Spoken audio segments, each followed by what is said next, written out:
Он действительно не понимает или держит народ за идиотов? Досмотрите это видео до конца, и вы узнаете, как нам врут и не краснеют. Подписывайтесь на наши обновления и точно будете в курсе всего самого актуального. В Таджикистане наблюдается тенденция к оживлению экономики в период постпандемии COVID-19, заявил президент Эмомали Рахмон на 78-й сессии экономической и социальной комиссии ООН для стран Азии и Тихого океана, которая прошла в виртуальном формате.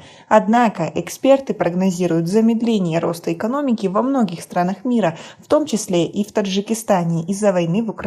Эмомали Рахмон принял участие и выступил на 78-й сессии экономической и социальной комиссии ООН для стран Центральной Азии и Тихого океана, которая прошла в виртуальном формате, сообщила пресс-служба президента Таджикистана. Во встрече принял участие и выступил генеральный секретарь ООН Антониу Гутерриш. Президент Рахмон высказался по поводу влияния всеохватного кризиса заболевания COVID-19 на экономику Таджикистана, совместных усилий по борьбе с этой болезнью, сокращения ее распространения и продолжения экономических и социальных последствий в глобальном масштабе, отмечается в сообщении пресс-службы.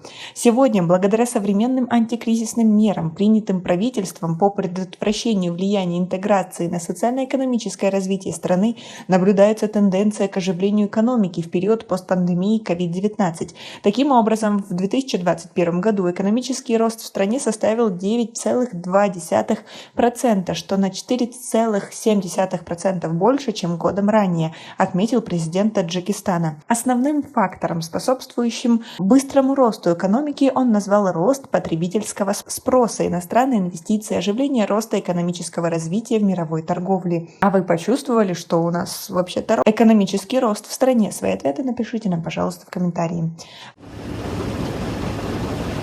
Миру угрожает продовольственный кризис, который, по мнению экспертов, назревал уже давно.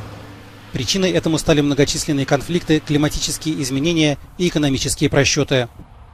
Ситуация серьезно усугубилась с началом вооруженного противостояния России и Украины и введения странами Запада антироссийских санкций. В своей речи глава Таджикистана не упомянул о последствиях войны в Украине и резком росте цен на продукты первой необходимости, в том числе муки, и подорожании топлива в стране. В прошлом месяце Азиатский банк развития в своем отчете «Обзор развития Азии 2022 отметил, что после военного вторжения России в Украину экономический рост Таджикистана замедлится, и в 2022 году из-за серьезных побочных эффектов ожидаемого экономического кризиса в России, но немного все же восстановится только к 2023 году.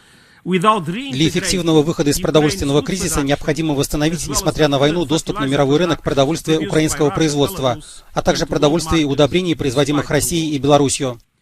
Россия должна разрешить безопасный и надежный экспорт зерна, хранящегося в украинских портах. А продовольствие и удобрения из России должны иметь неограниченный доступ на мировые рынки без косвенных препятствий. Между тем, международные организации подготовили ряд программ по борьбе с нехваткой продовольствия. В частности, Всемирный банк объявил, что в течение ближайших 15 месяцев направит в общей сложности $12 миллиардов для развития сельского хозяйства в странах Африки, Ближнего Востока и Восточной Европы. Эксперты прогнозировали рост инфляции, которая составила 8% в прошлом году, на уровне в этом году 15%, а также значительное сокращение денежных переводов таджикских мигрантов. Резкий рост цен на продукты и ГСМ в Таджикистане эксперты связывают с падением курса рубля и вторжением России на территорию Украины.